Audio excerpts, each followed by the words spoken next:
সকলোকে নমস্কাৰ জনাইছো।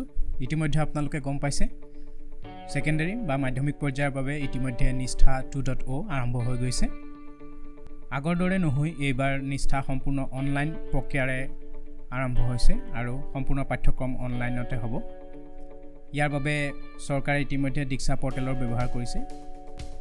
গতিকে আহক আজি আমি চাওঁ কেনেদৰে নিজকে দীক্ষা পৰ্টেলত ৰেজিষ্ট্ৰেশ্যন কৰি এই নিষ্ঠাৰ পাঠ্যক্ৰম সম্পূৰ্ণ কৰিব পাৰি আৰু পাঠ্যক্ৰম সম্পূৰ্ণ হোৱাৰ পাছত কেনেদৰে নিজৰ চাৰ্টিফিকেট ডাউনলোড কৰিব পাৰি।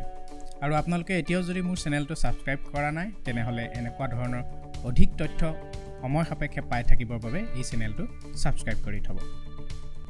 প্ৰথমতে আপুনি মোবাইল প্লে ষ্টৰত গৈ দীক্ষা এপটো ডাউনলোড কৰি ল'ব লাগিব যদি ডাউনলোড হৈ থকা নাই।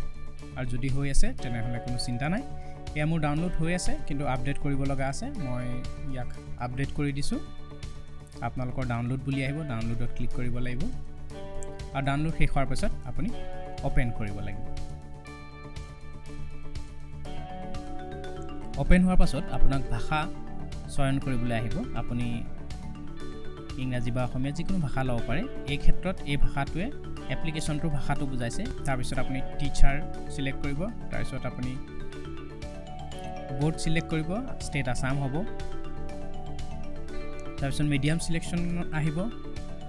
গতিকে আপুনি মিডিয়ামটো যিকোনো এটা মিডিয়াম বা তাতোতকৈ অত্যাধিক মিডিয়ামো চিলেক্ট কৰিব পাৰে।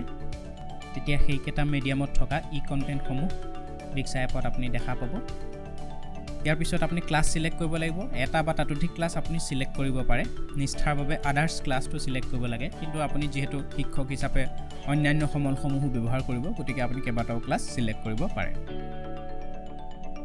এতিয়া এনেদৰে দীক্ষা এপ্লিকেশ্যনটো সম্পূৰ্ণৰূপে আপোনাৰ সন্মুখত খোল খাই যাব।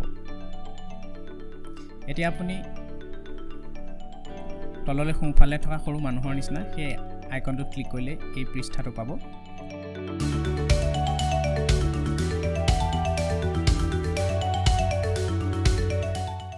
নতুবা আপুনি একেবাৰে ওপৰত থকা 8-3ডালত গৈও আপুনি লগইনত ক্লিক কৰিব পাৰে। গতিকে আমি প্ৰথম লগইন কৰিব লাগিব। লগইন কৰিবৰ বাবে আপুনি 3টা অপশ্যন পাব: login with Diksha, login with state system আৰু sign with Google.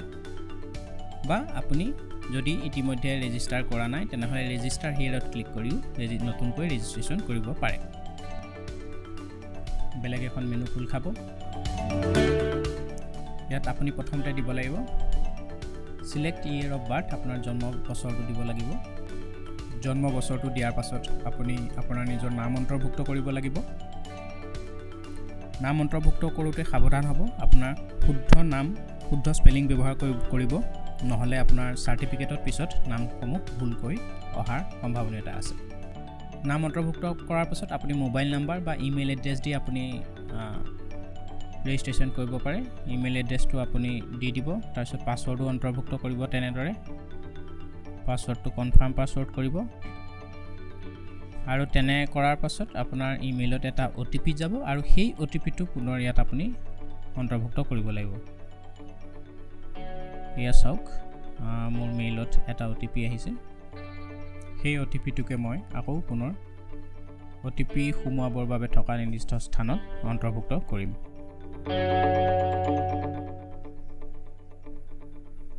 OTP submit কৰিব লাগিব আৰু ছাবমিট কৰাৰ পাছত পুনৰ লগইন কৰিবলৈ আপোনাক এনেদৰে দেখুৱাব। এতিয়া আপুনি যিটো ইমেইল ID বা মোবাইল নাম্বাৰ দিছিলে তাক অন্তৰ্ভুক্ত কৰিব আৰু যিটো পাছৱৰ্ড আপুনি ইতিমধ্যে চয়ন কৰিছিলে সেই পাছৱৰ্ডটো ইয়াত অন্তৰ্ভুক্ত কৰিব আৰু লগইন বটনত ক্লিক কৰিব। তেতিয়া আপুনি ইতিমধ্যে দীক্ষা প্লেটফৰ্মৰ ভিতৰত লগইন হৈ গৈছে। পুনৰ আপোনাক সুধিব পাৰে, আপুনি এজ এ টিচাৰ হিচাপে চিলেক্ট কৰিব, কণ্টিনিউ কৰিব। আপোনাৰ ষ্টেট বোৰ্ড চিলেক্ট কৰিব, ষ্টেট আছাম নিশ্চিতকৈ। মিডিয়াম চিলেক্ট কৰিব, এটা বা তাতোধিক মিডিয়াম আপুনি ইচ্ছা অনুযায়ী চিলেক্ট কৰিব পাৰে আৰু ক্লাছ চুজ কৰিব। নিষ্ঠাৰ কাৰণে আদাৰ্ছ ক্লাছটো চিলেক্ট কৰাটো অতিকে প্ৰয়োজনীয়। ছেভ কৰিব আৰু অধিক তথ্য আপুনি ইয়াত অন্তৰ্ভুক্ত কৰিব লাগিব, যেনে আপোনাৰ জিলা, আপোনাৰ ব্লক আৰু আপোনাৰ ক্লাষ্টাৰ। আৰু আপোনাৰ স্কুলৰ নাম। এই সকলোখিনি তথ্য আপুনি সাবমিট কৰিব লাগিব। ইয়াৰ পিছত প্ৰফাইলত আৰু অলপ তথ্য সোমোৱাবলৈ থাকি গৈছে, সেইটো কাৰণে আমি পুনৰ সোঁফালে তলত থকা মানুহৰ নিচিনা চিন থকা সেই আইকনটোত ক্লিক কৰিম আৰু সাবমিট ডিটেইলছত আমি যাম। সেউজীয়াকৈ দেখিছে সাবমিট ডিটেইলছ আছে, সাবমিট ডিটেইলছত আমি যাম।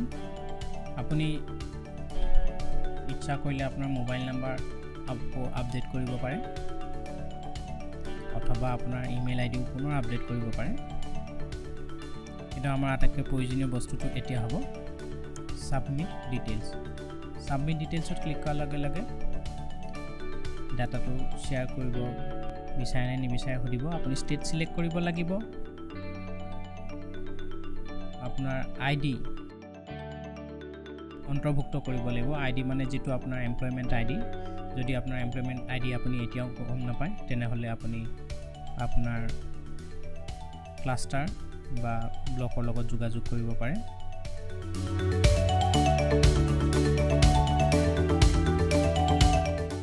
আপোনাৰ আইডি দিয়াৰ পিছত আপুনি এগ্ৰি কৰিব আৰু ছেভ কৰিব। ইতিমধ্যে আপোনাৰ প্ৰফাইলৰ সকলোখিনি তথ্য ইতিমধ্যে অন্তৰ্ভুক্ত কৰা হৈ গৈছে।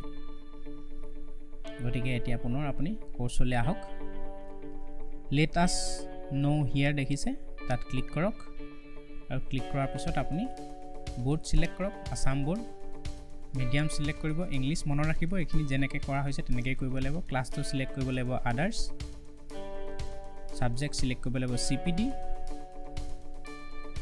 আৰু কণ্টেণ্ট টাইপটো হ'ব কোৰ্চ।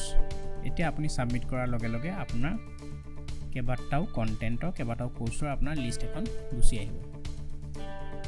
আপোনাৰ ইয়াত বিভিন্ন ধৰণৰ কোৰ্চৰ লিষ্ট আহিব। চি মোৰ কণ্টেণ্ট কৰিলে আৰু কোৰ্চ দেখা পাব। এতিয়া আমি কৰা যিকেইটা কোৰ্চকেইটা যিকেইটা আমি নিষ্ঠাৰ ছেকেণ্ডেৰী ছেকশ্যনৰ যিকেইটা কোৰ্চ, সেই কোৰ্চকেইটা মন কৰিব আগফালে AS থাকিব আৰু লগতে SEC অৰ্থাৎ ছেকেণ্ডেৰী বুলি থাকিব। এতিয়া এইটো এটা কোৰ্চ দেখাইছোঁ, এইটো ছেকেণ্ডেৰী কোৰ্চ নহয়, কাৰণ AS ইণ্টিগ্ৰেশ্যন আছে, SEC শব্দটো নাই।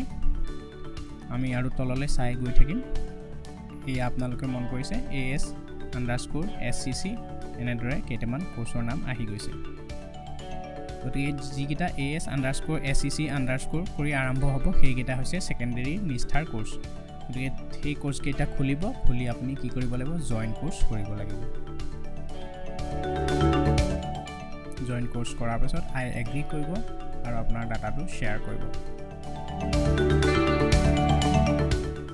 আৰু এনেদৰে আপুনি কোৰ্চটোত সোমোৱাৰ পাছত সময় সাপেক্ষে ষ্টাৰ্ট লাৰ্ণিং কৰি আপুনি কোৰ্চটো আগবঢ়াই নিব পাৰিব। আপোনালোকৰ সময়ে সময়ে কোৰ্চৰ নতুন নতুন মডুলসমূহ খুলি থকা হ'ব। কোনটো কোৰ্চ কিমান সময়ৰ ভিতৰত কৰিব লাগিব, কেতিয়া আৰম্ভ হ'ব, কেতিয়া শেষ হ'ব, সেইসমূহ তথ্য আপোনালোকক বিভাগীয় কৰ্তৃপক্ষ আৰু জিলাই আপোনালোকক জনাই থাকিব। গতিকে এনেদৰে আপোনালোকে কোৰ্চসমূহ চয়ন কৰিব আৰু কোৰ্চসমূহক নিজকে অন্তৰ্ভুক্ত কৰি কোৰ্চসমূহ চলাই নিব লাগিব। এতিয়া কোৰ্চসমূহ কৰি শেষ হোৱাৰ পাছত আমি আহোঁ কেনেদৰে চাৰ্টিফিকেট ডাউনলোড কৰিম। পুনৰ চাৰ্টিফিকেট ডাউনলোড কৰিবৰ বাবে আমি সেই মানুহ থকা প্ৰফাইল অপশ্যনটোলৈ যাব লাগিব। প্ৰফাইললৈ গৈ আমি একেবাৰে তললৈ যদি চাওঁ, যেতিয়া কোৰ্চটো শেষ হ'ব, কোৰ্চটো শেষ হোৱাৰ পাছত লগালগ নাহিব, প্ৰায় 72 ঘণ্টাৰ পাছত আপুনি চাৰ্টিফিকেটৰ বাবে কাষত সেই চকুটোৰে সৈতে এনেকৈ ধৰণে চাৰ্টিফিকেট অপশ্যনটো দেখা পাব, যিটো কোৰ্চ শেষ হ'ল। আৰু সেই চাৰ্টিফিকেট অপশ্যনটোত আপুনি ক্লিক কৰিলে এনেদৰে দেখা পাব। আপোনাৰ ফাইল মেনেজাৰৰ পাৰ্মিশ্যন বিচাৰিব, আপুনি সেইটো এলাউ কৰিব লাগিব। ডিভাইচ পাৰ্মিশ্যন এলাউ কৰিব লাগিব। আপোনাৰ চাৰ্টিফিকেটখন ইয়াত ডিছপ্লে হ'ব আৰু আপুনি ডাউনলোডত ক্লিক কৰিলে চাৰ্টিফিকেটখন ডাউনলোড কৰিব পাৰিব। ডাউনলোড কৰিবলৈ দুটা অপশ্যন আহিব, PDF আৰু PNG। আপোনাৰ সুবিধা অনুযায়ী আপুনি যিকোনো এটা ফৰ্মেটত চাৰ্টিফিকেটখন ডাউনলোড কৰিব পাৰিব। গতিকে এইখন এখন পুৰণা আগৰ বেলেগ এটা কোৰ্চৰ চাৰ্টিফিকেট মই আপোনালোকক দেখাইছোঁ। গতিকে এনেদৰে আপুনি নিষ্ঠা 2.0 কোৰ্চটোক নিজকে ৰেজিষ্ট্ৰেশ্যন কৰিব, কোৰ্চত এনৰোল কৰিব আৰু কোৰ্চ শেষ হোৱাৰ পাছত চাৰ্টিফিকেট ডাউনলোড কৰিব পাৰিব। এইটো আছিলে আজিলৈ ইমানেই আছিলে মোবাইলত দীক্ষা এপৰ সহায়ত কেনেদৰে নিষ্ঠা কোৰ্চ কৰিব আৰু যদি আপোনালোকে বিচাৰে কম্পিউটাৰৰ ক্ষেত্ৰত বা ৱেব ব্ৰাউজাৰত কেনেদৰে এই কোৰ্চটো কৰিব লাগে সেই বিষয়ে মই পুনৰ আপোনালোকৰ ওচৰলৈ অন্য এটা ভিডিঅ' লৈ আহিম যদি আপোনালোকে বিচাৰে আজিলৈ আহোঁ ধন্যবাদ